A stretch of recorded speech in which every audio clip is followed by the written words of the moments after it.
মোহতারাম হাজিরিন, আমি গত সপ্তাহে আপনাদেরকে বার্তা দিয়েছিলাম, মনে আছে আপনাদের?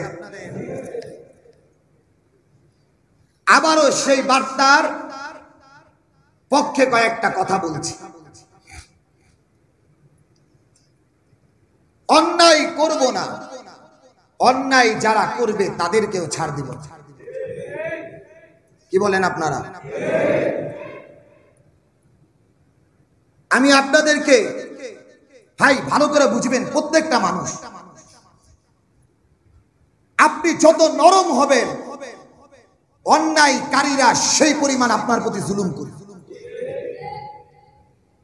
আপনি যদি অন্যায়কে প্রতিবাদ করার মতো শক্তি হিসাবে চেয়ার থেকে দাঁড়াতে পারেন, অন্যায় দূরীভূত হবে।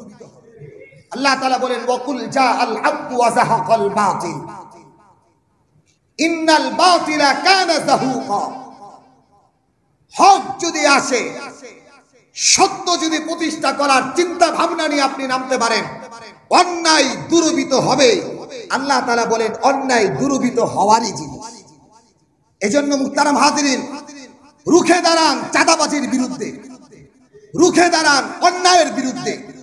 যারা অন্যায় করবে আপনি আপনার হাত দিয়া, কয়েকজন মিলা হাত দিয়ে আঘাত করতে থাকেন, এটা আপনার জন্য জীবনের বড় সফলতায়, জাতির জন্য বড় সফলতার জন্য। আপনি যদি অন্যায়কে প্রতিবাদ করতে না পারেন, কতরুন আলা কতরিন ইজা তাফাকাত নাকরুন ওয়া নাহরুন আলা নাকরিন ইজা জামাআত বাহরুন।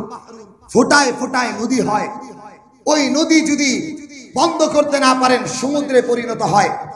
চাঁদাবাজি, জুলুম, নির্যাতন, এগুলো যদি এখন থেকে বন্ধ না করেন, দেখবেন এগুলো কখনো আপনি বন্ধ করতে পারছেন না।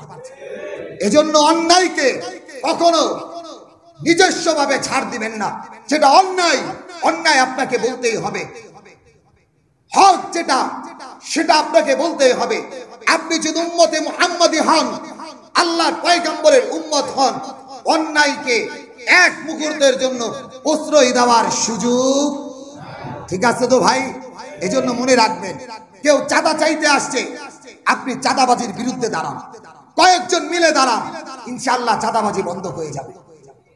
অন্যায় করছে কেউ, কারো উপরে আক্রমণ হয়েছে, আক্রমণের প্রতিবাদ করেন। এই দেশ কারো কাছে ইজারার ভাড়া দেওয়া হয় নাই। এদেশের প্রত্যেকটা জমিনের সাথে সমস্ত মানুষের রক্তের সাথে মিশে আছে।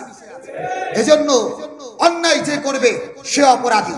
দলমত নির্বিশেষে যে অন্যায় করবে তার কোনো দলের পরিচয় নাই, যে অন্যায় করবে তার কোনো ব্যক্তির পরিচয় নাই, যে অন্যায় করবে সে অপরাধী। ওই অপরাধকে আমরা সকলেই মিলে প্রতিহত করার চেষ্টা করব। দুই নাম্বার কথা, আমি আপনাদেরকে গত সপ্তাহে এক বার্তা দিয়েছিলাম, পাশে অবৈধভাবে মাদক দ্রব্য বিক্রি হয়। এগুলোকে বড় বড় ব্যক্তিদের সাথে আমরা কথা বলেছি, সকলে আমাদের সাথে একমত পোষণ করেছে। প্রশাসনের সাথেও কথা বলেছি, ওনারা বলেছেন একটা চিঠি আর বার্তা ওনাদের কাছে দিতে। এজন্য বাকি নামাজের পরে বাহিরে গণস্বাক্ষর থাকবে। আমরা আইন শৃঙ্খলা রক্ষা বাহিনীর কাছে দিব, প্রশাসনের কাছে দিব, ওনাদেরকে কথা বলেই দিব।